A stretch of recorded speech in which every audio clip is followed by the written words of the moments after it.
Hey, good evening, ladies and gentlemen, boys and girls, podcast fans of all ages.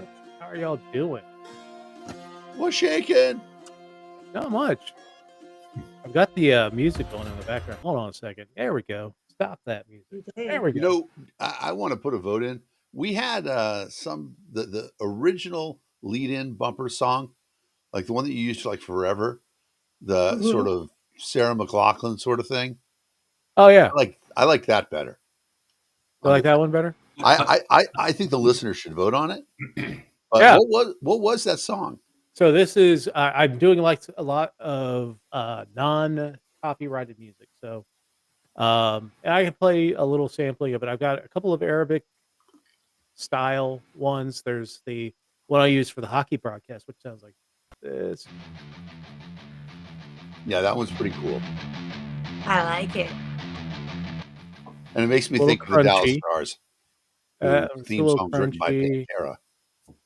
Who, for the kids This out there, is Pantera was a heavy metal band. it's the one that we've used. Yeah, this is Uh, what. Who is this?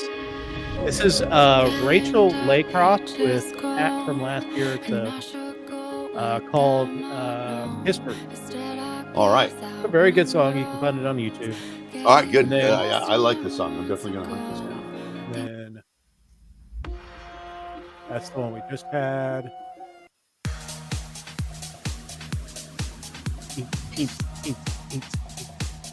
Little jazzercise. Yeah. So, All right. if you are all very much tilted towards one song or another, let me know. So We'll do it's stuff. funny. We should definitely have some of our fans submit bumper music for us, non-copyrighted, or even if it's copyrighted, if you can give us permission to use it, we'd love to do that. So What is up, let's Greg, Janice, Ken? Thanks for joining us tonight. Brandy, thank you. Oh yes, we are the troublemakers. I think. Well, speaking of trouble, though, let's talk about the elephant in the room. 4 years, right? It's pretty crazy. Yeah, Definitely. What years, man. inspired you to start this podcast? Okay, so 4 years ago, I just moved into my home, Mhm. and I had been tinkering around with the idea of doing a podcast. I wanted to do something. It wasn't like I've never set out to make this podcast to be like a about being massively famous, and I started out to talk with friends about the issues of the day and have a lot of fun. And that's what I've really wanted to do, and I've kept doing for the last 4 years. It still is fun. It's still great to have conversations with my friends. The lineup has changed throughout the years. We started out with Tyler Smith and Noah and Emily, and Dan came on, and we had my sister on as well. Then AJ joined us, and now we got Joe joining us now. But it's great to have conversations with my friends, and if I get an audience to watch it and I could entertain people, that's all the better. From that first episode that we did on cannabis in West Virginia, and then when we started the show, You we mean did that the topic was cannabis, not you did a show on cannabis? well. The topic was cannabis in West Virginia. Okay. Let's find that in the archive. And back then we did 2 shows. So it was the first show where we did the interview and we talked to a guest, and then we did a political deep dive after dark. And that's when I had the guest host come on, and we talked about issues of the week. And I got completely shit-faced on that first episode. Had to hide that one because I was hammered. So what happened was my first one, I was really nervous, and I had made supper really late.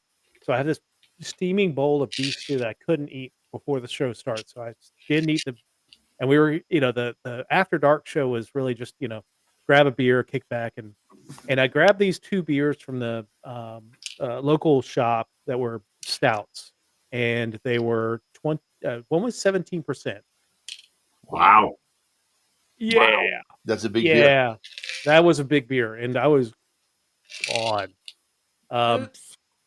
So yeah, after fits and starts, we got the thing rolling, and we've had some really good shows over the years. Wanted to focus on some of the shows that we've had this year, like my top 5 shows that we've had this year, and it's not to say that any of the other shows were less than. We've had some really good conversations throughout the year about different topics. Um, Hmm. but let's see, my number 5 kind of goes. It's actually two shows that really deal with mental health. On you know we had one on grief that was in, I believe, May, and then we had a show that was on mental health in July, Hmm. right when I was starting to start my mental health journey. Um, Journey. yeah, and still on that journey, still doing therapy and all that stuff. Um, that was, to be able to talk about personal issues, talking about feelings and talking about how to handle these things and how, where to seek resources. Mhm. Uh, one of the things that I've really wanted this show to be is one that people can watch and get information on and be able to help. If they're going through a struggle, if they're going through something and they don't know exactly about, how to go about fixing whatever issue, they get some information about that. And I thought both of those episodes where we talked about grief, because at that time, I had been dealing with issues of grief in my life, with the fact that my wife had been so sick for so long, Mhm. and, having lost family members in the last year, and Important all that stuff. stuff. Yeah. Yeah, absolutely, and I know Every Dan. tear shed in grief was birthed in love. That's right. Absolutely. And Dan, always offering pearls of wisdom when it comes to that stuff. It is true. Absolutely true. The mental health one was, how learning how to accept help. The idea that you have to be ready to accept help for what's going on in your life. Because, we all think that we're strong. We all think that, especially for people of our ages, that mental health was kind of stigmatized when we were growing up. The idea that Absolutely. mental health oh, Your was, volume is a little low, Dave. oh, You I got mean, muffled. Yeah, but I'm going to fill while you fix it out. And one of the the critical things that came out of that is we talked about the fact that how awesome we all know that the feeling when somebody needs our help yeah, and we're able to help them, right? That's the greatest feeling. So why wouldn't you give that feeling to other people Yeah. and ask for help yeah, and be willing to accept help when you need it? yeah, Because exactly. if like I can't remember exactly what the scenario was, but I called Dave and I'm like, dude, I can be over there and I have a truck. Mhm. Yeah, And it was good. mhm, It felt good just to make that offer. I mean, I was a little relieved that he didn't want me to come, but it's the fact that you can help people, and that that's the other sort of secret to life for me is not just that hey, Liz and James. you need to learn to be vulnerable, but you need to learn that being vulnerable in front of people tells them how much you actually trust them and how much you actually care. Because we only allow ourselves to be vulnerable in situations where we say, this is a place that I feel safe enough to do it. Yeah. So let people know that. Let people know that you care about them enough to be vulnerable in their presence. It, it And lets it lets them know they can be the same. Yeah, exactly, Mhm. yeah. exactly. I had a Uh, friend that said you'll share your laughs with me, but you won't share your tears with me. It was Mm. like there's a divide there. That's not the friendship that I want to be a part of. I want us to share it all. Right. I thought that was a good way to explain it. It and is. And go ahead.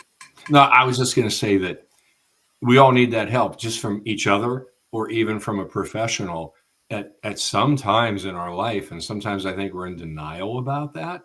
But Yes. there's moments, be it grief, be it loss of some sort, job, relationship, you name it, where none of us are invulnerable. We all need help. And Well, I can say from personal experience, I mean, I'm married to a therapist. I get psychoanalyzed every morning over coffee. She tells We me need I to have have a lots of conversation issues. later, Joe. But Oh, yeah, we all need it. well, and I think There's a really interesting idea in that, in terms of you know, being willing to seek professional help when you need it is something that people don't understand unless you've been around somebody else who's done it. So there's something too about you, Dave, talking about you going on that journey that I think was really helpful to so many of the people, and for all of us to talk about, you know, grief. You know, at various points in time, I've talked about the fact, you know, when my mom died in 2018 or 2019, it was such a strange experience for me because this is an experience that every person on the planet goes through. And how is it that there's no body of knowledge, or there's not a shared experience, or, you know, my parents, right? By the time all my parents, their parents all died, and we didn't really talk about the grief aspect of it. Although the probably, you know, we all have shameful memories from our past, and this is probably my most shameful memory. Is that I can remember when my mother's mother died. We were in Cape Cod, and I was 6 years old, maybe 5 years old, and she got the phone call, and she just started crying on the phone. She called my dad at work. My dad came home, and you know, we packed up some bags and we went to the airport and drove immediately to the airport. We were in Cape Cod, so we had to drive to Boston. And on the way, my mom was still crying in the car. And I said to her, I'm like, geez, Mom, because I was 5 years old. I'm like, Mom, don't be such a crybaby. Oh. My dad said to me, he's like, you would cry too if your mother had died. I'm like, Oh. no, I wouldn't. Oh, no. You were five. I was Yeah. five, exactly. Yeah. Also, I a little shit. Yeah, but that is it. So one of the things Caleb, I think thank you. we need to point out, and that I wanted to make out of both of those, is the idea that vulnerability is not weakness. Vulnerability is actually strength. Yes. Is showing vulnerability is actually a very strong command of your own emotions. Yes. Yeah. And if you are if you can show vulnerability to people, that not only are you saying that you trust them, but you are strong enough in your feelings to seek and accept help. And I think one of the worst things is when any of us, as a person, when you are vulnerable and you display that, you're verbal about it, and you find that person shuns you or pushes you back or criticizes you. Ooh, that's a stinger. There's nothing worse than that, I feel, because they're saying, I don't need your trust. And that's a hurtful thing. Yeah. Mm-hmm. All right. My top four. Number four is the Project 2025 episode, where we talked about the individual parts of the 2025, some of the most concerning things that happened. That happened during, or that were in that piece of, I don't know what it is, the Heritage Foundation's plan for Right. Donald Trump's America. Their Christmas wish list. Yeah, exactly. And I think the idea that, you know, we were kind of ahead of the. I mean, I'd heard some rumblings about 2025. We were kind of ahead of the curve when it came to that episode, Mm-hmm. where we presented that, and then it really started taking off in the media about what's in Project 2025, and that's when Donald Trump started distancing himself from a lot of the more unsavory things that were in Project 2025. Yeah. But it was a good episode. It was nice to actually dig into it and point out the AJ. You did a fantastic job going through it and finding out the the keywords that Feminine were in rage, it. man. Yeah. You found all the keywords about how how they mentioned, um, they talked about restoring fault divorces and Mm-hmm. the abortion and all the scary crap that they were putting into Project 2025. But I Yeah, thought that was a fun show to do a show on. it was good. Yeah. Let's see. The third one, the State of Disunion. This is the one we talked about. Um, the the ramping up of tensions when it came to America uh, as we moved into the spring. That Civil War had just come out, um, I and still haven't talking seen that. about you got to see that movie. It's so, It is. I mean, I sort of limit my content on a lot of things. I Mhm. don't want to be. I don't want to watch gratuitous violence, and I'm sensitive about other things. I mean, is it really good, or is it just acting out the stuff that we know? It's a good point. Well, I mean, for me, when I watched the movie, and the thing that struck me about the entire movie is that the absence of actual politics in it. And when you talk about a civil war, the thing that is missing from a civil war really is a political. Like nobody gives a shit what your abortion stance is. Nobody really gives a shit what your stance is on the gold standard or any of the other issues of the day, the economy. It's about power and what you are willing to do to gain more power.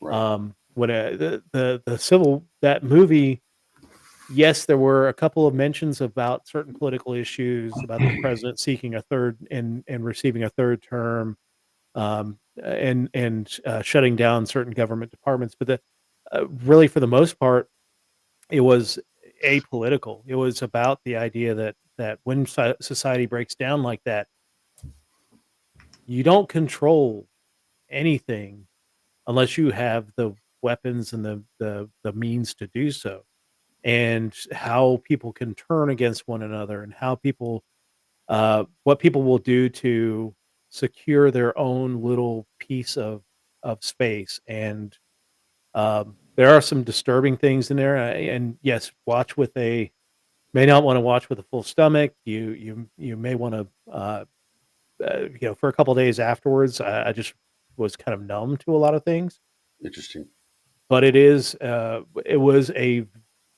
very good movie. It's what I will tell you when people start talking about, oh, we should just there should be like secession in the United States, and there should be us, we're just in between civil wars. Once that genie's out of the bottle, you can't stuff it back in. Yeah.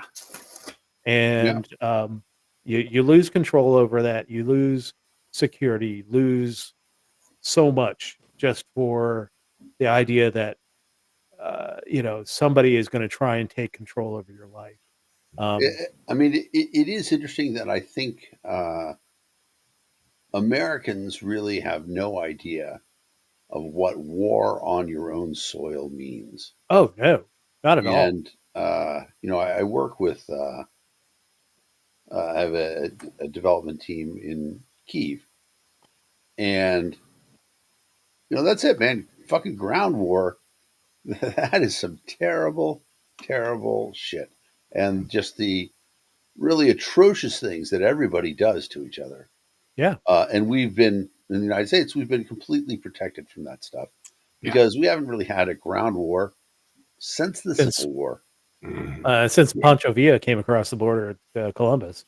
Yeah, Essentially, I mean that's the last time we really. yeah, and The Japanese did take a couple islands in the Aleutians, but right. I mean, yeah, and no. something with national impact. Yeah, I yeah, mean, there's exactly. nothing.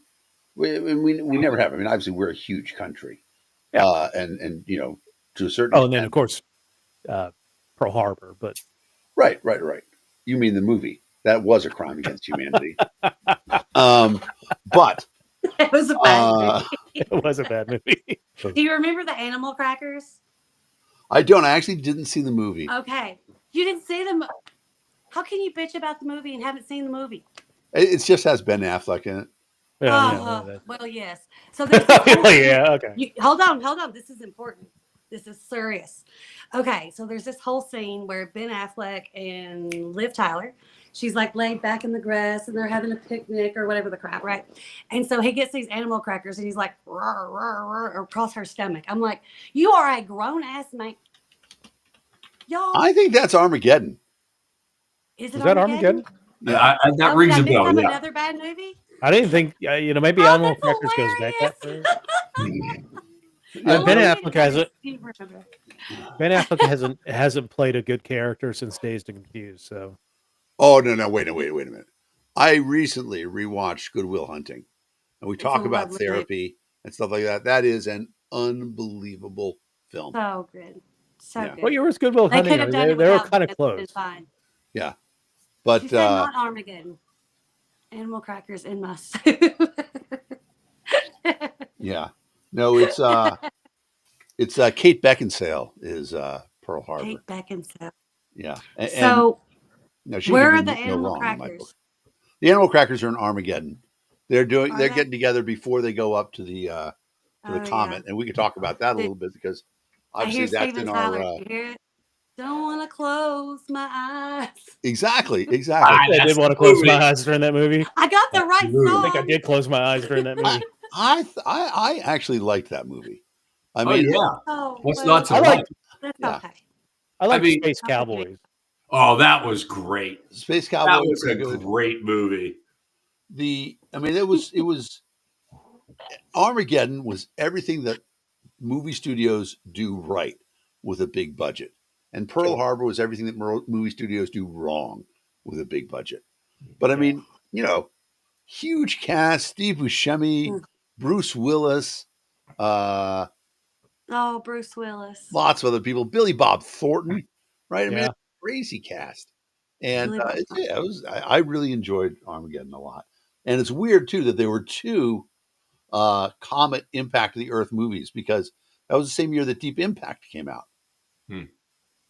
And Well, yeah. back in the late '90s, the studios would compete to send out the same film, like just repackaged. Like, well, That there's is Deep true. Impact. There was that movie, I got a crazy Space story for you. Cowboys.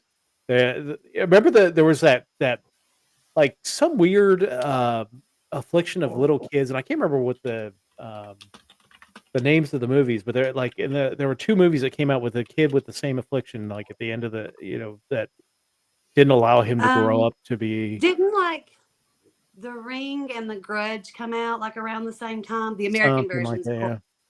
Yeah. So That came out like in the same summer or something. there's an interesting thing about that there's a competitive thing about that too. So a friend of mine was pretty successful ad man on Madison Avenue, New York. Decided, you know what? I'm going to go to Hollywood, see what I can do. Within 2 weeks, he had a great job producing all the trailers for Warner Brothers. So essentially, they send him to the video. They're like, you're in Is that why advertising. You they're know all how to the make same? something It was the dude? yeah, essentially, yeah. He's like, he's like, I'm just going to make them like the ads that we run, but I'll make them 2 minutes. So then he writes a script, and it In is a world. exactly in a world. So he writes a script, and it is a spoof on horror movies, and the movie is called "Shriek If You Know What I Did Last Friday the 13th." And you're like, wait a minute. Somebody else made a spoof on horror movies. Yeah. Scary Movie, Yeah. the Wayans Yeah. brothers. Yeah. So he went in with his movie thing, and he got a green light. They're like, we'll give you $1 million to make this movie. Blah blah blah blah blah. Go out, see you can sign stuff like that. So then he goes out and he celebrates and he talks about it. And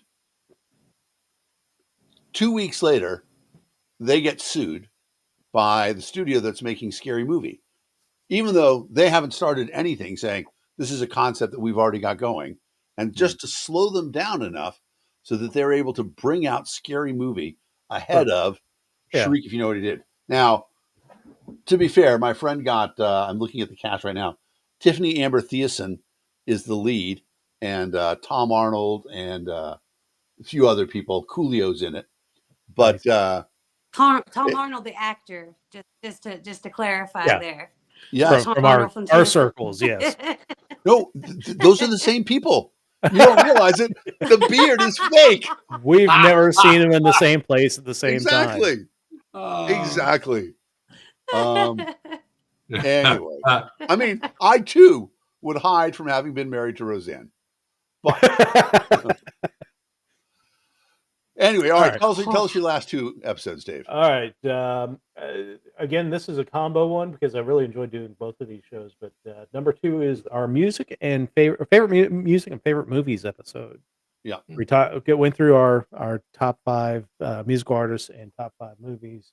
It was a lot of fun because getting into what we enjoy, what we think are classics, at least for us. And we had some, for me, when it came to musical artists, my choices tend to be very obscure Americana, bluegrass type bands, and but it was nice to get everybody's input on what you enjoy as far as music goes, and we might do another one of those here in the future to update our list because entertainment's always evolving. So, Absolutely. and then our top one, my favorite episode of the year, is our sex work episode. Mr. Scarlett came on, a sex worker based out of Wisconsin, who talked about the industry, talked about the challenges that she faces, that the industry faces. She was such an open book when it came to that episode. She came on and she was like, there are no limits to the questions that you can ask me. And she was so forthcoming and such a breath of fresh air when it comes to interviewing people that I was happy to have her on the show, and I hope to do another episode with her in the future because I think it was a great show. I really enjoyed that one. And it was all the guests. Like she was just a phenomenal guest this year. Absolutely. I think that's something that we could strive for in 2025 is more guests. We've had good guest appearances along the way.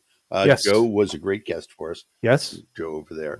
I think that, it would be interesting to get a few other people. Like right now, for example, ghost guns are big. We have a friend who, produces ghost guns. I think it would be interesting to get them on to talk about it, or produces the plans for ghost guns and distributes them. That might be an interesting person to have on. Yeah. Might be a good way to get censored too off of Facebook. But it's true. We have other venues. Exactly. Welcome to the final episode of the Political Deep Dive. Exactly. In this episode, we're going to talk about ghost guns, how to make your own nuclear weapons, and hey, I got my legalized recreational plutonium shirt on today. So. Nice. Yeah. And that's another episode that we definitely need to revisit. We did it probably our first year, and this show's been all over the place. We started out, on StreamYard and broadcasting there. We went to the Libertarian Party's official account for I want to say about 6 months. Yeah. And then Libertarian Party went crazy. Until I left the Libertarian, at least the Libertarian National Committee at that point. Libertarian Party left us. Yeah, and then moved it back to. It started with Restream, and we've been broadcasting with Restream ever since. Now you're on Twitch, LinkedIn, YouTube. I am all over the place. Yeah, I've got. Let's see, YouTube, 3 different Facebooks. Yep. We are on ESPN Buffalo, Al Jazeera, and Roku. So yay! You can be. All right. So the official channels, we've got YouTube, 3 different Facebooks. We're on LinkedIn, so my boss can know how much of a fuck up I am. We're on Twitch, X, and Kick. So, aren't you in danger of violating the Hatch Act? No. No? Why not? It's outside of work hours. If I was on work hours, yes, absolutely. Okay. I'm not in the level of federal worker that has the extra Hatch Act stuff that says I can't do, I can't even have political opinions essentially. Right. But yeah, the Hatch Act, if I'm outside of work hours, this stuff's fine. If I'm inside work hours, then we have a different discussion. So So let's do a show from there. there we go. Let's fuck it all up. Yeah, let's nuke this career right from orbit. I think what you do is we'll do a show from your office where you reveal HIPAA records. Oh, yeah, exactly. PII, Yeah, PHI, all kinds of fun stuff. this is a good idea. I cannot participate in that show. No, no, no. I know. I don't even want to be associated with a HIPAA violation. That's right. Hungry HIPAAs. Woohoo. That's what we ought to call that episode. Hungry Uh-huh. HIPAAs. Mhm. And so we can talk about the fact. So I can tell you, the hospital I used to work at, HIPAA was like the greatest excuse for firing people if you wanted to. Like you say, oh, you left a medical record on the printer or something like that. That's And smart. yeah, it was because everybody does have a minor HIPAA violation somewhere in their thing. Well, it's just like you commit 3 crimes a day type thing. Like Exactly. there are so many that you're probably violating something somewhere. Exactly. Oh, Yeah. outlaw, baby. Yeah, we're all outlaws. Can I answer Janice's question? Yes. Sure. Louis is next door because I'm at my neighbor's apartment, borrowing his internet and his devices and his floor and his chair. Well, so because he's awesome. let me just suggest, having chatted with your very nice internet, it's really next door, right? It is. So just get the password. Then you could use it when you're Well, not. I mean, I have it on my phone, but my phone wouldn't work. So you were using his next door and it wouldn't work? I was using my phone on his internet in his apartment, and it wouldn't work. My guess is it's equipment related. Yeah. Well, because you're using an iPad, right? Bitches, I'm not buying a phone. I money for a phone. We ain't putting that out in the universe. But so you're on an iPad right now? I am. Okay. Yeah. I'm on All right. iPad. Well, who knows what Santa? Who knows what Santa can do? The nice thing is Santa knows. Louis that way. Santa knows where you are. So Santa knows where you live. Yeah, Is exactly. that a threat? I mean, Santa has been flying drones over New Jersey. This is true. Apparently, the law out here is the make my day law. It's not the stand your ground law. I'm learning so much. Like, it's just amazing. Make my day law. You're allowed to chase people. Are you allowed to like throw a gun towards somebody and say, "Touch, grab that gun," and be like, "Walk if they break into your house." So where are you located now, AJ? I am right outside of Denver. Oh, okay. Denver. All right. I have a daughter there. Neat. Do you? I love it. So Denver suits you very well. It's a cool oddly enough, yeah. I mean, legal cannabis is nice, but the side effects of legal cannabis, the fact that there's a pizza place open at 2:00 in the morning, that's awesome. You get you can get crepes at like 3 a.m. Fresh crepes. I'm just like, what the fuck? Yeah, I know. Right, and right. That's the other thing about it is that obviously Denver is a pretty big city now. So I mean, it's got almost everything. Yeah, absolutely. Yeah, pretty much. You can get anything delivered you want there. I was doing groceries while I was out there that week and stuff. So I saved so much money getting groceries delivered because even with the delivery fee, I don't see all the other things at the store. And I can find the things that are on sale quicker on the app than I can walking around the store. So it's actually saving me a bit of money getting groceries delivered. That is a really interesting thing that I had not considered. Because I do most of the grocery shopping now in our house. And I'm a very mathematical shopper. So, I'm always saying, okay, is this a good deal? Is this a better deal? Blah, blah, blah, blah. And I buy things based on like if something's really good sale. Like I bought kettle potato chips, which I wouldn't normally buy, but it was such a deal that I'm like, well, I'm going to get those instead of some of the other stuff that we'll get. But I probably could have seen all those things on the app and taken advantage of the sales and then not see the other things that I didn't need to buy, like the authentic bratwurst. Yes. Stuff like that. It's a very interesting idea, AJ. Yeah, absolutely. Great Well, if perspective. you're taking your time to, okay, because we all know groceries are going to get more expensive. They're already fucking expensive. So, like, we need to be very mindful of how we're spending that money. Right. And yeah, the boys earlier was like, well, they got this special. It's like 10 yogurts, but I'm not going to eat 10 yogurts. And so we called Colin and they was like, would you like some flavor? And then they each picked flavors of yogurt so Right. we could get that deal. And it makes sense. Yeah. Um, growing plants, I've been working on that in my windows and then working on some more. So I don't know. There's so many possibilities here.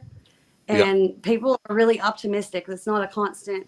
I think in Tennessee the problem is like, well, we can try it, but this and this and that. There was always an excuse to not, or a reason that we couldn't, or whatever the fuck. And that doesn't seem to be the issue here.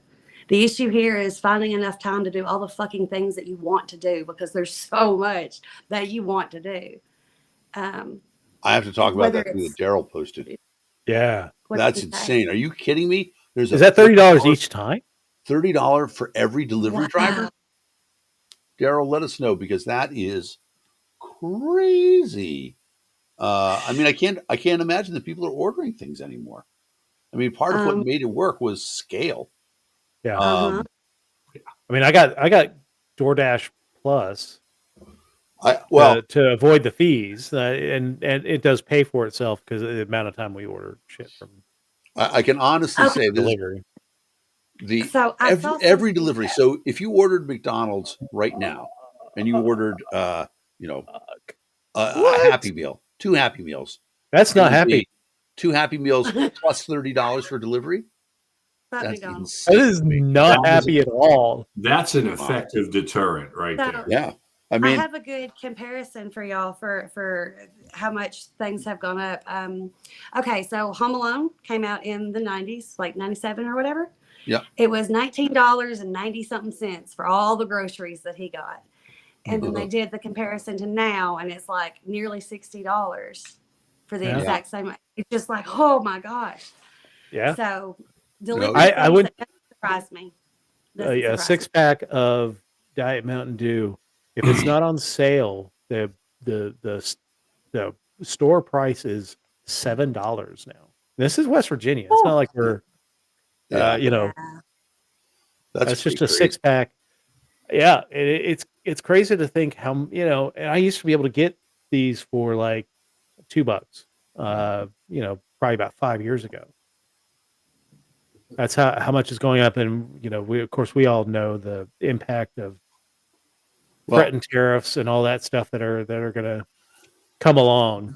well, it is really interesting. Although I have to say, I don't know if you guys know who Marilyn Vos Savant is. Smartest woman in the world, smartest person in the world, according to Mensa, 228 tested IQ. Damn. Writes an article in Parade, and her most famous thing is a thing called the Monty Hall problem, which you guys have probably heard before. Monty Hall from Let's Make a Deal is in front of you, and he says, "Okay, Dave, I've got 3 doors here, and behind 2 of these doors are a goat, and behind one of them is a new car. Now, Dave, tell me, which door do you want to open? Door number 1, door number 2, or door number 3? The door with the car. Well, you have to tell me, Dave. What do you want? Door number 1, door number 2, or door number 3? Let's do 3. All right, you pick door number 3. Now, remember, you picked door number 3. Let me show you what's behind door number 1. Behind door number 1 is a goat. Now, Dave, do you want to switch to door number 2, or do you want to stay on door number 3? And the question is, does it make a difference And it does. whether you switch to 2? It And does. Joe does. Joe knows he's correct. Well, it's a probability thing, and you just change Exactly. the probabilities. Well, you didn't change the probabilities. What happened is when you picked 1, you made 2 sets. This set had 2/3 of a chance of being right, and the other set had 1/3 chance. Uh-huh. Even though I reveal one of these, there's still a 67% chance that the car is behind that door. And you can prove this. However, Mhm. when she published this, people got really mad about it. They're like, oh, you're wrong. Math professors wrote to her, demeaned her, stuff like that. But she stuck to her guns. And eventually everybody realized she's right. Yep. Called the Monty Hall program. You So can look it up. But then she wrote another article not long after that where people asked her if she was concerned about the high cost of gasoline. And she said, well, think about how incredibly valuable gasoline is to your life. And at the time, gas was maybe $2.50 a gallon. She's like, for $2.50, you can drive your car 20 miles, move heavy things, all your kids, everything like that, for $2.50. It's like, now compare that to the fact that right now, 2 liters of Diet Coke is $1.25. So, essentially a gallon of soda is $2.50. And how useful is that to your life? So if I compare the price of a gallon of gasoline and a gallon of soda, then I think gasoline is priced pretty damn cheap considering what we use it for. So thank you, I was Gerald. just thinking about that with, Daryl, thank you very much for that link. Yeah, Uh, that's the crazy. In terms of your soda buying, Dave, Yeah. Um, uh, and I know you. well, I I know know I've you. got the caffeine addiction, so um, it makes me less stabby. All right, all right. I mean, I know it's Um, diet too, but Also, James further back in the comments had mentioned it's his dad's birthday, and that he had lost him right before Thanksgiving. So, Oh, James, big hugs to you, man. December deaths yeah, are man. December birthday, like all of it. It's just difficult. Yeah, And you are absolutely not alone at this time of year. Every single person is there. Um, but thank you for sharing that with us.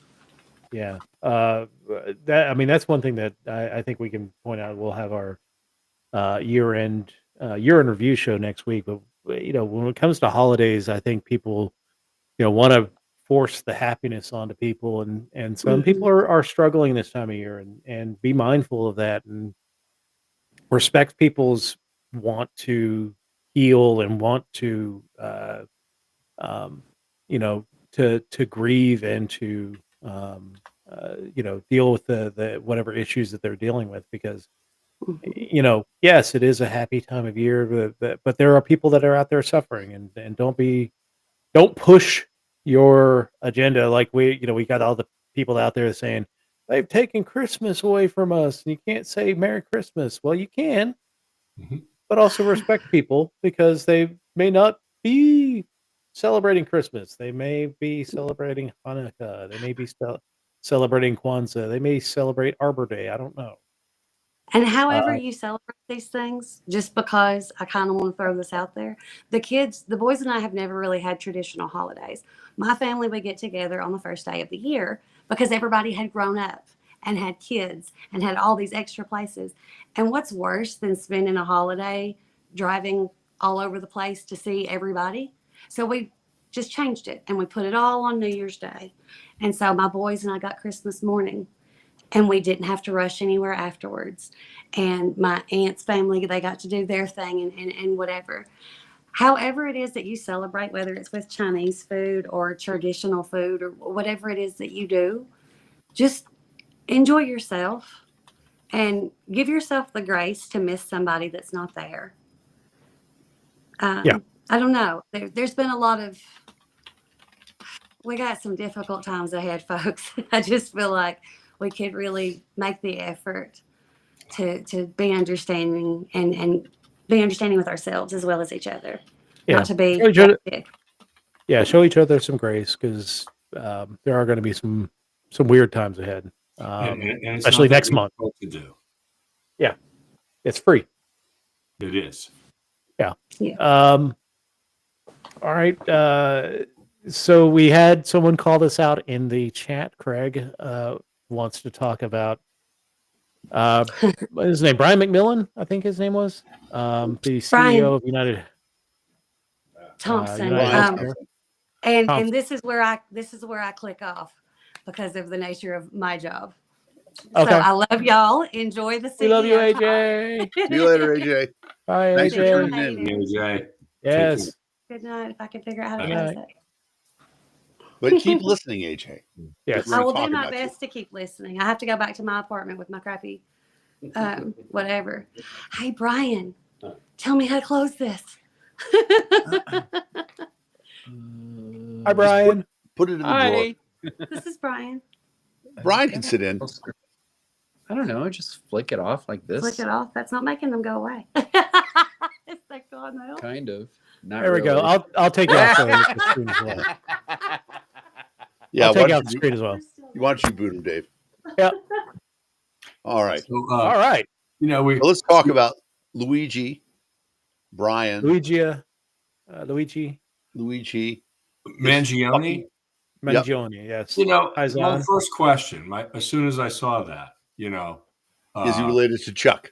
well, no, well, the thought crossed my mind, but my first thought was he looks like he's a young guy, right? Like probably in Yep. his 20s. He is. And my first thought was, who today names their kid Luigi? Oh, that's a deep Italian family right there, and okay. apparently a family with some means. I mean, they sent him to a relatively Ivy League. expensive prep school, Yeah. in Maryland, and went to the University of Pennsylvania Mhm. in the Ivy League. So of some means, and He was doing a very expensive walkabout through Southeastern Asia. yeah, Yeah, I mean, this is a guy who's had plenty of privilege. yes, Well, I don't know where he was from. I didn't catch that. I know that he was nabbed in Altoona, PA, which Yes. is about 30 minutes from where I'm sitting. And, you know, I pass by there frequently. But, you know, what's gotten me about it is, okay, here's a guy who they've nabbed, looks like he is a alleged murderer. And I see a lot of people out there for the moment glorifying him. And I understand there's a lot wrong with the healthcare system, but dang, I wonder where they think that line of reasoning goes. It makes no sense to me. I had a couple thoughts about it. One of them is if a police officer snuck up behind a serial killer and shot the serial killer in the back, Mm-hmm. we would call that murder. Yes. That's a police officer and a serial killer. Mm-hmm. It's got to be due process. It's got to be all Yes. these things. Right. None of this stuff it was possible. And then the other thing about it is, and I don't know if this is true or not, but is it within the realm of possibility that this guy was actually trying to make things better? The system's been broken longer than any one person has been in there. And is he trying to do it? And, one of the other things about it is, and we can, Dave can't talk about this, so I'll talk about it for him. But when you have a large healthcare system, people scam it. 100% that's true. And if you don't think that's true, you've got to wake up for it. And when people scam the system, that actually makes it worse for everybody else who's trying to use it illegally. Absolutely. And so a healthcare system, a health insurance system, does have to be in the process of saying, are we being scammed? Is a doctor taking advantage and ordering a really expensive service? Not that long ago, a doctor had suggested that I should get what's called an ICD, an implantable cardiac defibrillator. They put a little machine, essentially a shock machine, into your heart. They put wires on either end. And the idea is that if it detects that your heart goes into arrhythmia or shock, it shocks you, brings you back in. Okay. And I was pretty hesitant about getting it done. But, the doctor said, well, we had this test result and blah, blah, blah, blah. And then it just so happened that I was at a party. And one guy said to me, he's like, well, Dan, do you have sleep apnea? And I'm like, I do have sleep apnea. He's like, well, that test that they're talking about, the Halter test, sleep apnea invalidates the Halter test. So, they should have done more than that. The other guy said, well, wait a minute. Are you in the Epic system? I'm like, I am in Epic. Epic is the healthcare system. He's like, Epic would look at your insurance and see this diagnosis and say, we can recommend the $80,000 procedure for him because this guy's health insurance will pay for it and that's good for all the doctors in the system. So that happens. So the insurance companies are fighting a battle against the healthcare companies that are trying to get paid. But the healthcare companies are trying to provide good service and get the best service for the patients. And so they need to get paid for that. So there's this incredible fight going on. Well, And and there's I mean, the health insurance industry is also broken. We can talk about pharmacy benefit managers. We can talk about we've tried to build in some transparency when it comes to pricing, but even within my agency, the VA, there's been this is essentially socialized medicine in the United States is the VA, but the reputation for the VA for the longest time was that delay and deny and hope that I die. Um, where the bottom line, and there really isn't a bottom line for the federal government when you think about it, but for health insurance industries, the bottom line becomes something they need to protect because you have investors, you have market forces, and all of that yep, stuff that you need to talk about. Um, but you're also talking about people's lives, and where I think in some ways we've allowed business decisions to impact our healthcare. Um, in we hear all the horror stories, and I'm not saying that socialized medicine is going to make it any better, but we've seen it. I think socialized this medicine. is a reaction to what we're seeing. Uh, we're seeing people react viscerally because everybody's had an issue where health insurances put up massive roadblocks or have denied claims, have denied coverage for things, and everybody's got that story. So I think it resonates with people that this guy took this dude out, and was Brian Thompson the end all be all of health insurance mismanagement and malfeasance? No, I mean the United Healthcare does have a bad reputation when it comes to denials, Yep. but it's not just his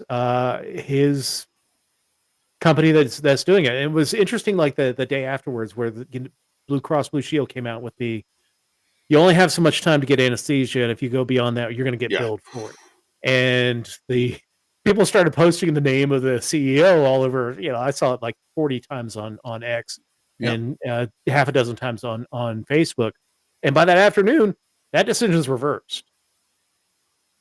So Yeah. pressure does have, Oh, absolutely. I mean, There is, yeah. And there's so and many reasons. without that happening, well, without what happened to Brian Thompson, that wouldn't have happened. Like they could have put, I I mean, think they could have put some pressure on him. there was a lot of complaints about that, though. There were, but I don't know. I mean, I think the added eyes of people watching what Maybe. happened with Brian Thompson, and knowing what happened and saying, okay, well, we've got a little bit of a foothold here where we can make a point. Right. I think it certainly Maybe helped. so. Certainly, it's a crazy decision. Yeah, it was a dumb decision. Like, especially right after that, Right. you lay low for a little bit, kids. I mean, a lot of times, things like that are to get the ball rolling. It started 6 weeks ago, and Yeah. nobody had the capacity to stop it. Yeah. The interesting thing about it too, though, is that we're getting to a much higher level where we're talking about vigilantism. We've got another case that's in the news right now with Daniel Penny and Jordan Avery, and for people who somehow don't know the scenario, Jordan Avery was on the subway, being very threatening to a lot of people. Everybody in the car said that they felt threatened by him.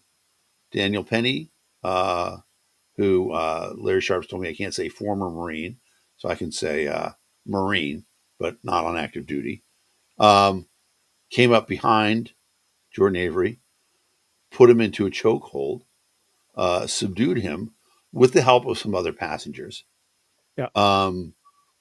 And then there's a little bit of a discrepancy in the timeline, but it's not that much. From the time that Daniel Penny put him into a chokehold until the train arrived in the station, the door was opened, is under a minute. So he's got him in chokehold. And then some of the people are like, you got to let him go now. You're getting close to killing him. And Daniel Penny said, oh, he's still fine. The police got there. Daniel Penny releases the chokehold. The police assess Jordan Avery. Jordan Avery has a pulse, but he's not responsive. They administer Narcan. And then at some point afterwards, Jordan Avery doesn't have a pulse. They do CPR. Jordan Avery's dead. Now, was Avery? I mean, I barely remember the story, and I saw the news that Penny was acquitted. Was he under the influence of narcotics? He was. Well, Okay. it's synthetic marijuana. So, you Well, know, does I don't think Narcan helps They- synthetic marijuana. they don't know, but the police didn't know. Yeah, They just, right. I mean, they're just like, drugs are bad. Okay. well, I mean, and, you know, if you don't know and somebody looks like a junkie and you think they're having some sort of fit, you would administer Narcan. It's not supposed to hurt.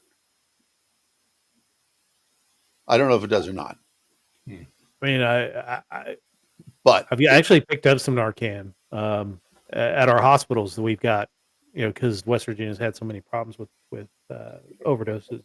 They actually have boxes out there where you can pick up Narcan. So, not for my personal use. Like, I'm not.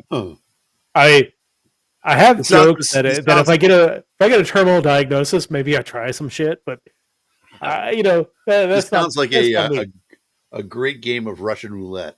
They're gonna do it on the air, just like, all right, let's see how this does. Exactly.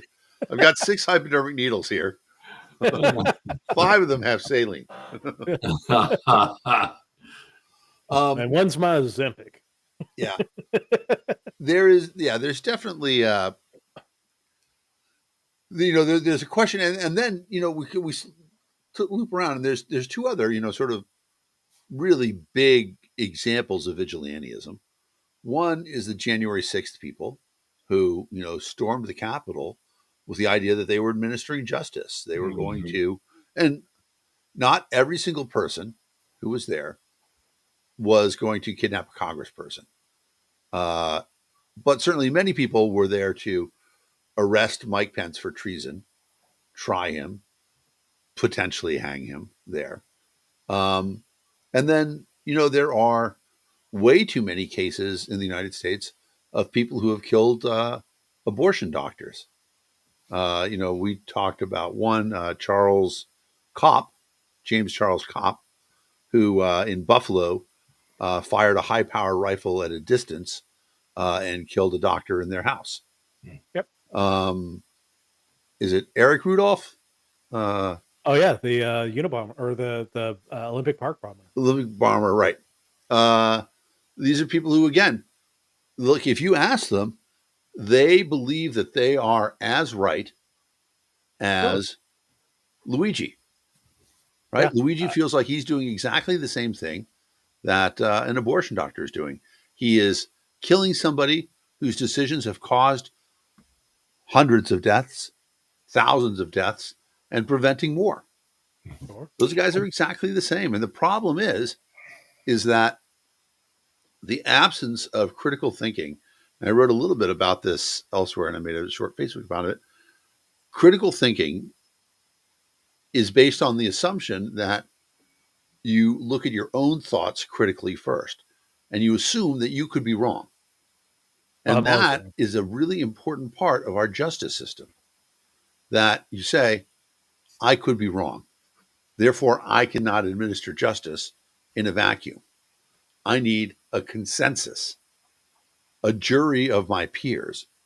Even our justice system gets it wrong. Huh? Even our justice system gets it wrong. Our justice system definitely gets it wrong. You can find all sorts of places where, well, Well, that's why I think we're all in agreement on the death penalty. Like the death penalty Yeah. should not be a state sponsored, state Absolutely. administered punishment.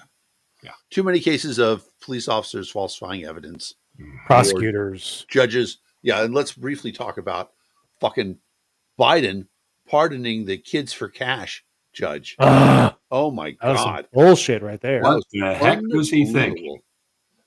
I mean, that is just insane. Mm-hmm. Of all the people in the federal prison system to pardon, that dude is like Yeah. above child molesters barely. Well, and the argument was that they said they had some sort of formula, somebody who had served 3/4 of their sentence and good behavior, blah blah blah. But good Lord, No. yeah, And, I mean, apparently the guy had been out on house arrest since the pandemic. yeah. But still, he should have been serving until 2028. I mean, honestly, I don't know how his sentence was so light. Oh, But- I don't either. And I think, I mean, Yeah. hate to say it, but if somebody vigilantes up on this guy, I'm not gonna shed a tear. I mean, well, so it's an interesting question because, there are certain cases that we look at vigilantes. The guy at the I can't remember his name, but the dude at the airport shooting Yeah, the guy exactly. who molested his son. Exactly. The lady in Germany who shot the guy who murdered her daughter during the court case. I mean, there are to me there are cases of righteous vigilantism. Right. The interesting thing about it is, in some cases, like the guy who, I mean, we just have to think about that part of it. There's some cases where you can look at it and you can say there's almost zero chance of error. Okay. And the person has done the thing. It's still not great. No. But we can say, okay, I would see some vigilantism. So, there's a pretty classic example in Texas where a child went missing, a young child went missing, and the uncle knew that there was a sex offender in the neighborhood, and he went and he broke into the sex offender's house and he rescued his nephew out of that house. It's completely illegal, had no probable cause, but he did it, and he was right. Texas did indeed find him guilty. No time, no sentence, nothing like that. Yeah, but I mean, you think that shit's on his record? Like, I wouldn't even if we want to talk about cases for jury nullification, that is top of the list right there. Absolutely. Well, as it's interesting. I'm going to have to go back and look at the case because I don't know if he took it to trial or if he cut a deal in the process. He might have. Yeah. But it might have been very interesting to see if you could get a nullification, that sort of thing. Mm-hmm. But Craig, not everybody's on board with killing CEO. I certainly am not. Elon Musk isn't. Yeah. Fellow CEOs are probably like, yeah, I don't really like that. But the thing is that nobody knows what that guy's level of culpability is. I mean, he's the head of a company that has a large procedure of doing things. But as we talked about it, part of being a responsible healthcare company is not paying out the fraudulent claims. Trying to differentiate between the two of them, that's a tough job. I'm not saying this guy wasn't trying to make as much money as possible. And I do think that there's a conflict of interest between a for-profit health insurance company, because they used to all be nonprofits, right?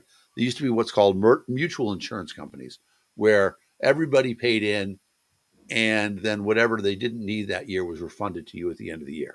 And everybody paid in again. And that's the way health insurance used to work. Some car insurances still work like that. I get my car insurance through USAA. They're a mutual insurance company. But you raised some good points. How do we know what impact that particular CEO could have or didn't have on the whole process? The process is so large and so flawed. you think about the fact that this guy took him out, allegedly. Yeah. Well, let's say he did. What's the impact? Probably none. And if that CEO indeed was indifferent, saying, well, I could probably change a lot of things here, at least at United Healthcare, if I wanted to. But maybe he's sitting there saying, no, I'm just going to administer the company. I'm going to get my nice big check. Well, then he's no different than a politician. I mean, think about it. Right. Most politicians are just doing whatever the hell they do as they're sitting there in office, and principles be damned. So, Well, and that, I died of caution on this. I'm guessing.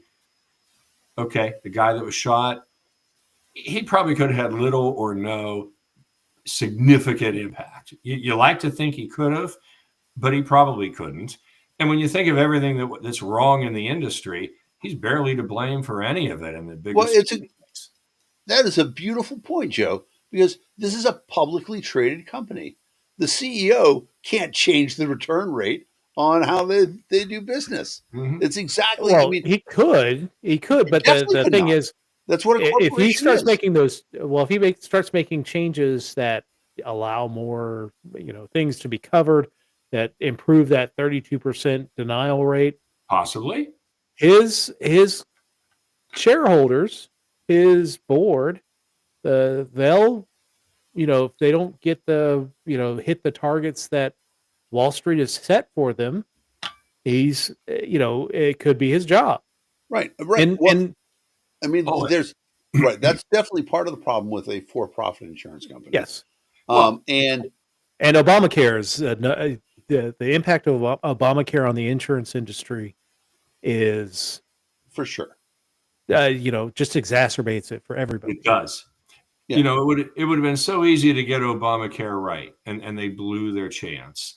No, And because they went Lone Ranger. They didn't want any other input, well, and it became a big sloppy kiss to the insurance industry. I mean, it's all broken in the collaboration between medicine and I mean, two things: the collaboration between medicine and government, and the collaboration between big pharma and government.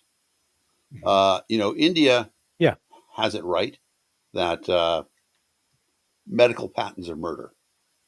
Okay, you get rid of all the IP on drugs. People say, "Oh, then there won't be any drugs anymore." There's plenty of money in pharmaceuticals without intellectual property, but everything becomes much cheaper, right? And the fact that you can buy a bottle of epinephrine right here for $25, but the EpiPen that only has one syringe worth is $500. Yeah. That's broken. And that's That's because of intellectual property. Horseshit. Yeah. Yeah, exactly. Same thing for almost any drug that you look at. They're all broken. And then the other thing is that we could flood the market with doctors. Why does a brilliant surgeon from England or Germany or anywhere else, if they come to the United States, and they'd like to come to the United States because doctors get paid so much money here, why can't they come to the United States and practice medicine? Because sure. because the board will not certify foreign doctors. Well, it's No matter licensed. what.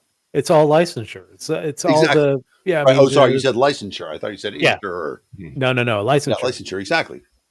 Yeah. Right. The medical the AMA controls the number of doctors in the United States. So at one point in time, there was a plan to fix this by saying, okay, the AMA won't let us have doctors. Let's start cranking out nurse practitioners who can do most of the basic stuff that doctors do. And if Yeah. we have free nurse practitioners or really cheap nurse practitioners, then we'll solve a lot of healthcare problems. People won't need doctors as much. But Yeah, it's far cheaper to employ a nurse practitioner than it is to employ a doctor. so what happened is that doctors use their power in the legislature in most places, to make it so that a nurse practitioner cannot operate without being under a doctor's supervision now. Yeah. Doctors only hire so many nurse practitioners. It's just a vicious cycle. Exactly. It is all based off of government interference to Exactly.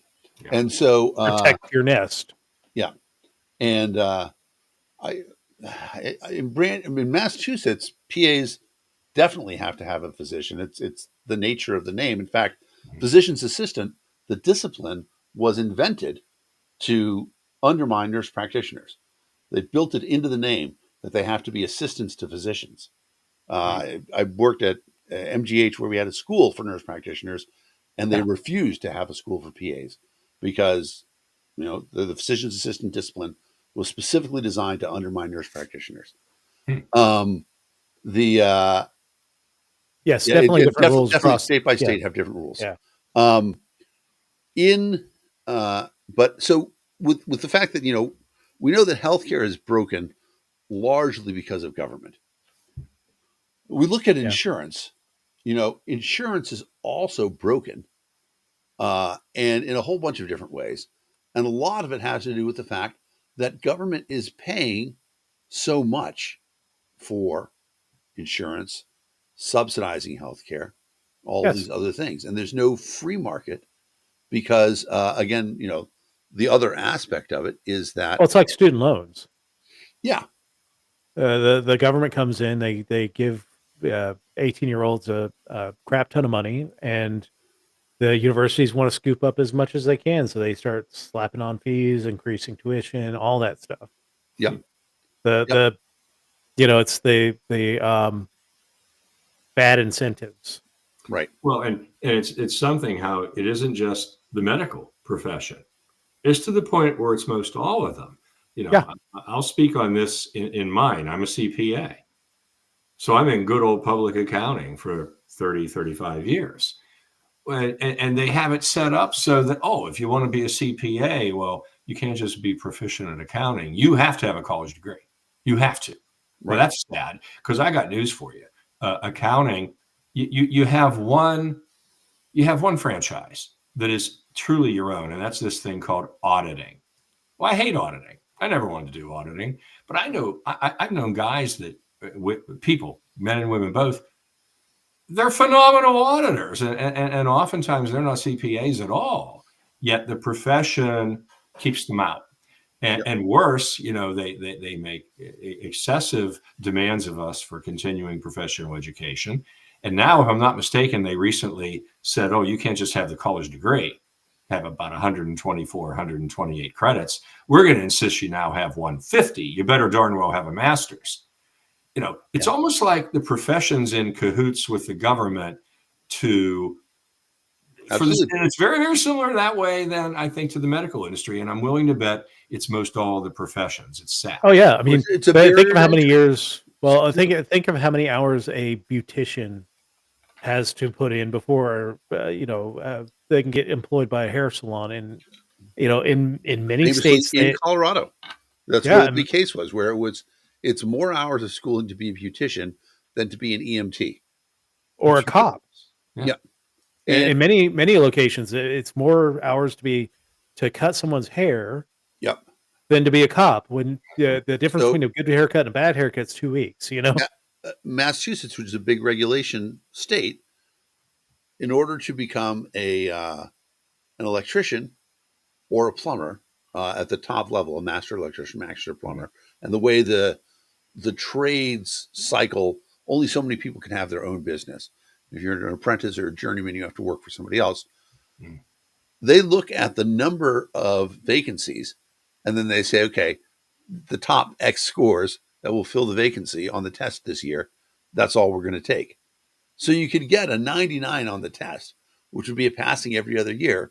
But if there's only one vacancy and somebody else got 100, you don't get it. Yeah. Yep.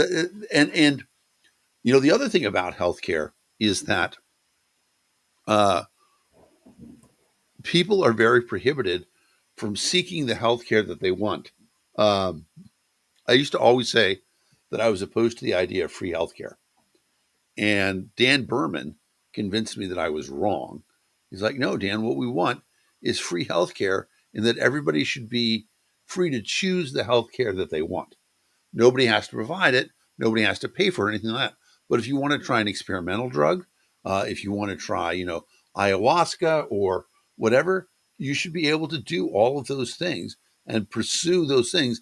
And the people who practice that, and let's face it, a lot of those people could be snake oil people, But if they practice it and you want to give them your money, they don't have any accreditation. That's up to you. That's up to you to make an informed decision. Mhm. And people don't like that. They don't like the idea, it's fake medicine or whatever. But I first mean, of all, in medicine, go ahead. our designee to be the head of Medicare and Medicaid certainly passed on a lot of snake oil in his show. So Yeah, exactly. Exactly. Yeah. Um, It's, the one thing about it too is that even now people can't explain the placebo effect, but it's incredibly powerful. Hmm. And so yeah, who's to say that this iteration of medicine or this iteration of faith healing doesn't work? Hmm. Sometimes things work for people, and we can't explain why. Hmm. Yeah. I'm a science guy. I'm never going to go to a faith healer. I'm always going to go to a doctor and a hospital. But I think people should be able to pursue the healthcare that they want. Absolutely. all right, y'all ready for the quiz? Sounds I great. am. All right, this is the quiz for December 12th. So everything that happened Thursday and before on the quiz, everything after Thursday, not so much. All right, question number one: Luigi Mangione, the suspect in the killing of the United Healthcare CEO Brian Thompson, was captured in which state? We've already discussed that on this Yes, we episode. did. Yep. Altoona. Altoona. Not to be confused with Al Speaking of Salmon. speaking of crimes in Altoona, somebody shared a picture of a Altoona pizza, and Oh, that that's a was crime. Yeah, that's a crime. that's a war crime. Oh. That you call the Hague on that one.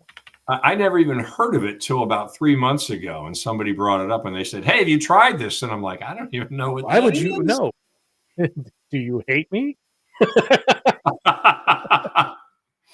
All right. Question number two: Wildfire forced the evacuation of thousands from a coastal city this week. Miami, Malibu, Charleston, or Tampa? The Boo. Yes. It's where Barbie is from. I don't know if she's from there, but there is a Malibu Barbie. Yes, there is. Franklin Fire tore through swaths of Southern California's Malibu coastline, forcing thousands of residents to flee as flames threaten homes and businesses, including several celebrities. Jamie Kennedy has vanished from the public eye, but he made a movie called Malibu's Most Wanted. And I would recommend that to people. I think I've seen that. Jamie Kennedy and Bob Saget, that video, the music video that he did, Rolling with Saget, Yes. Yeah, hilarious. Jamie Kennedy was funny for like a 4 or 5 year period, and then he just disappeared. Made his bank. Good job, Janice, on that one. Altoona made it. Yeah, both are war crimes to me. All right. Question number three: which tech company encountered widespread outage this week? Apple, Amazon, Microsoft, or Meta? And I've experienced this one, so I know which one this one is. I have no idea. I'm For not about sure either. 4 hours on Wednesday, Brandy got it, Janice got it. Really? Facebook was Yeah, out? yeah. Facebook was down. Instagram was down. Threads was down. I had no idea. I was on vacation. WhatsApp. That's why I missed it. I missed it too. I'm surprised. Yeah. I'm usually a Facebook guy. Well, I was trying to post an update, and I was going to do it after lunch, and apparently it happened around noon Eastern time, and it was down for most of the afternoon What day So- was that? on Wednesday. Wednesday. Totally missed it. James got it as well.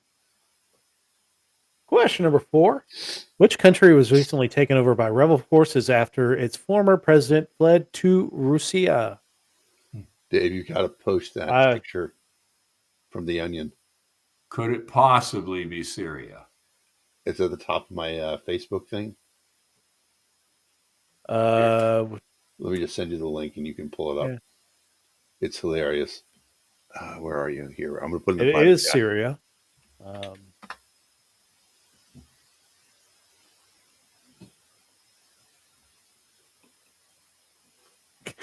Oh my God. All right, We hold have on a to share second. that. Uh, Yeah, just go to Facebook and then another tab here. well, I have to share the screen, so Gotcha.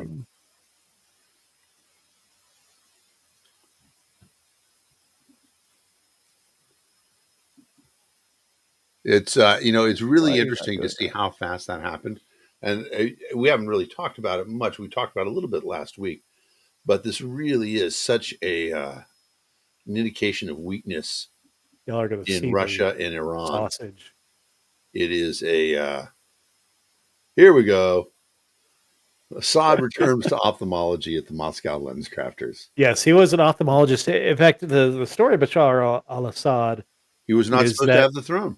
he was not supposed to have the throne. His brother was being groomed for the throne. He was kind of a playboy, rode fast motorcycles, rode fast cars, Yep. was a pilot, I believe, and Yep. got into a motorcycle accident, killed him, and Bashar al-Assad became the president of Bashar al-Assad, who had Syria. studied in London, was by all accounts, he's like, my family's crazy, blah, blah, blah. He was a London playboy. And then, we broke everything. We have broken it. Look at that! Look at that go all the way into infinity and beyond. It's exciting. There we All go. right. Back to the screen. Back to the thing. Anyway, but it is interesting because the new country seems to be doing okay. But there is something interesting that Israel blew up a lot of their chemical weapons, sank their navy, and now other countries are talking about there's still a few other chemical weapons we need to find. So it's going to be interesting to see what happens. Yes. So yes, we did the Syria haiku to tot last week. Right. Question number 5: which landmark officially reopened to the public after a 5-year construction project? Notre Dame, Acropolis, Taj Mahal, or Eiffel Tower? I know this. I know this one too. And Janice got it. Nice job, Janice. Way to go. Yes, beautiful. They did a fantastic job. I mean, the Notre Dame almost burned completely to the ground, and they did a wonderful job. Like the external stayed up, but the most of the interior was gutted during that fire 5 years ago. So glad to see all of that back. Yep. All right, question number 6. U.S. wildlife officials are moving to add which insect to the threatened species list? If it's, I swear to God, if it's a mosquito, I'm going to kill them. I don't know, but it's got to be the honeybee, right? Honeybee, monarch butterfly, praying mantis, or ladybug? I don't know. Praying mantis, they're relatively rare, but I don't think they're threatened. Monarchs, ladybugs, you can put to any state. Monarchs are threatened. There's only like a certain area that they're. And They they fly- migrate. They fly from Mexico to Maine. Randy says, "Honeybee, James, from your lips to God's ear." Oh, I That wish it stink was a bugs. stink bug. I have this dream that my chickens will eat our stink bugs next year. So, Ah. stink bugs, like the apartment that I was in before we moved here, they would come in through the air conditioning vent above our bed. And one night, I laid on top of one, and I wasn't wearing a shirt, and I had this mark on my back in the shape of a stink bug, because I smothered it to death. So, we got a couple people saying honeybee. It makes sense. Oh, it's the monarch butterfly. Wow, I didn't know. Sucks. Me neither. Oh Eh. well. I mean, I'm it's an amazing butterfly. I'd hate to see it go. yeah. Interesting. All right. Question number 7. Which automaker this week announced it would end its robo-taxi efforts? Oh, Tesla, General Motors, Volkswagen, or Ford? This is the end of the Tom Cruise. It's General Motors, which is interesting because I do think robo-taxi is coming, but Sean makes a great point. We should have known it wasn't bees because it's such a financial incentive to preserve them. Yeah, Brandy got GM right. Brandy got it. Way to go, Brandy. All right, question number 8. Which popular city is banning the release of metallic balloons? Las Vegas, Los Angeles, New York, or New Orleans? I don't know. But if I had to guess, it would be LA. Right? If you say banning. Yeah. But it says popular tourist city. So is LA really a popular tourist city? Brandy says Vegas. I think if I say popular tourist city, it's got to be either Vegas or New Orleans, even though New York and LA really are those things. But so all right, let's do Vegas. Yeah, James. Oh no, it's New Orleans. Wow, didn't know it. Did not know that either. I would not have put. I did not put New Orleans in my top 2 on that. I will. I will give everybody my New Orleans guide. The only thing you can get arrested for in Mardi Gras in New Orleans is public urination. And you can pretty much get away with almost anything else by telling the police officers that you are the designated driver, and they'll let you go. So those are my 2 New Orleans tips. All right. And read Confederacy of Dunces before you go. Question number 9. What is Merriam-Webster's 2024 word of the year? Cringe, deepfake, integrity, or polarization? I would think that it's got to be deepfake. I was going to guess deepfake out of those. Yeah, the other 3 are I would assume are in the dictionary. Yeah, well, I don't. I think word of the year could be a word that's in the dictionary. Could be one that's in the dictionary. But I think the others have been around and big long enough that I think deepfake. The Marquarrie, which is the Australian dictionary, their version of Webster's, their word of the year is enshittification. Wow. I'm down with that. That's that. Basically, Great any word. good or service that has degraded has been enshittified. Yeah. All right, so let's do deepfake. Oh my goodness, polarization. Wow. Really? I mean, yeah. I mean, where have these people been for the last 20 years? This is true.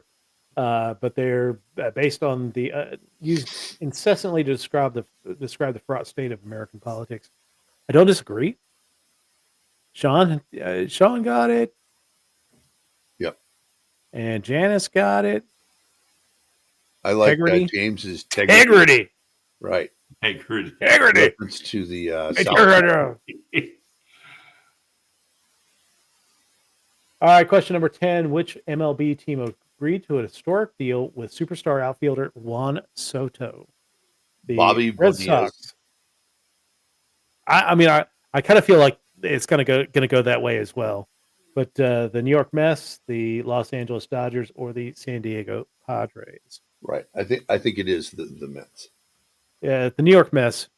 Who learned nothing. Yeah, I mean, I will say that Juan Soto probably added about $200 million onto his contract, just based off the short porch in right field of the Yankee Stadium, which he's not going to have when he comes. And now the dude can hit a ball a mile. I saw him in the minor leagues when he played for the Hagerstown Suns. I mean, the dude can hit it. He was on fire when the Nationals won. He was on fire when the Nationals won. He struggled a little bit with the Padres. Had an issue with steroids at one point, or at least performance-enhancing drugs at one point. Now he goes, 1 year for the Yankees. Now he's off to the Mets, and $765 million richer. Yeah, it's pretty crazy. I only need one of those contracts. Just one. Just one. One. I'll play outfield. I'll play outfield for anybody. 7 out of 10. I'm not going to run anything down in the outfield. I'll tell you that right now. They'll probably just put me a catcher. I felt the same way about the Mike Tyson fight. Go ahead, sign me up. I'll do one fight, one round. Just where's the check? Where's the check? I'll take one. I have to tell the Dennis Leary bit about it. Then, when Peter McNeely came back, he got $10 million for fighting Tyson, and this is Tyson in his prime. And Dennis Leary, Peter McNeely was from Boston, as is Dennis Leary. He's like, he was on the Howard Stern, and Howard's like, with $10 million, I mean, if Tyson hits you, it could be pretty serious. He's like, $10 million. I would suck Tyson's dick for $10 million. I mean, I'd do it on my grandmother's table. I mean, I'd buy $1 million worth of mouthwash. But I mean, how bad could it taste? I'd be like, "Hey, Nana, you want some of this for $10 million?" $10 million. Hey, $20 is $20. I mean, Exactly. Let's be real. Exactly. That's Jesus. I did want to talk about for a moment before we sign off the arrest of delegate-elect. What is his tell us name? about this. Yeah, so Republican delegate Joseph DeSoto was recently recently elected to the From West where? Virginia House of Delegates. Okay. From right by me, Eastern Panhandle, West Virginia. Jaredstown is where he's based out of. He has put himself out as a doctor, and there's no evidence that he's actually got a medical license or been to any kind of medical school whatsoever. The Republican legislators got wind of this. Now, Republicans have a supermajority in both the House and Senate in West Virginia. And they had a caucus meeting, and I think they were going to kick him out of the conference and try and not seat him based off of this stuff. And because of this, he went nuts, and he has threatened several people, including the House Speaker Roger Hanshaw, most of the Eastern Panhandle Republican delegates, including my delegate Chuck Horst, Michael Haidt, Delegate Mike Hornby, whose radio station I go on from time to time. Not only threatening them, but threatening their families. He won a contested primary, beat sitting delegate Don Forsch in the 91st district. There was no Democrat in the race. Apparently, he did after this meeting change his registration to Democrat, so which creates a conundrum for West Virginia politics. He's not a seated delegate. However, the way that West Virginia allows replacements to be made, the party that has the seat gets to submit 3 names to the governor. The governor chooses one of those 3 names. So if he's a Democrat now, there's a chance that the Democratic Party gets a chance to put forward a candidate, which would, almost double their representation in the state house. But yeah, this is not the we had Nikki Lauer on. This was not her district that she was running in. This was a different one. But yeah, this is in 2020 we had delegate-elect Derek Evans get arrested after storming the Capitol wearing a GoPro, filming himself storming the Capitol, getting inside, and chanting the death to Mike Pence and all that stuff. Legislature refused to seat him as well. So, perhaps electing the craziest sumbitch running is not a good policy. Republican Party of West Virginia. Let's clean this up a little bit. The 2 out of 3 elections is not a good a good statistic to have, that you have somebody that can't even make it to getting seated as a delegate because of the whoever gets if it is a Democrat that gets elected to that seat or selected to that seat, they won't win re-election. Jaredstown, that whole area of Berkeley County, is very much a solid Republican area. But it's a weird story. Definitely invite you. In fact, I will post a link Weird in even chat. for West Virginia politics. Weird, even yeah, it's gotten even weirder than the Derek Evans story, really, when you think about it. Just Janice mentions the fact that a lot of people are falling down. It's worth mentioning that Mitch McConnell is a polio survivor, and as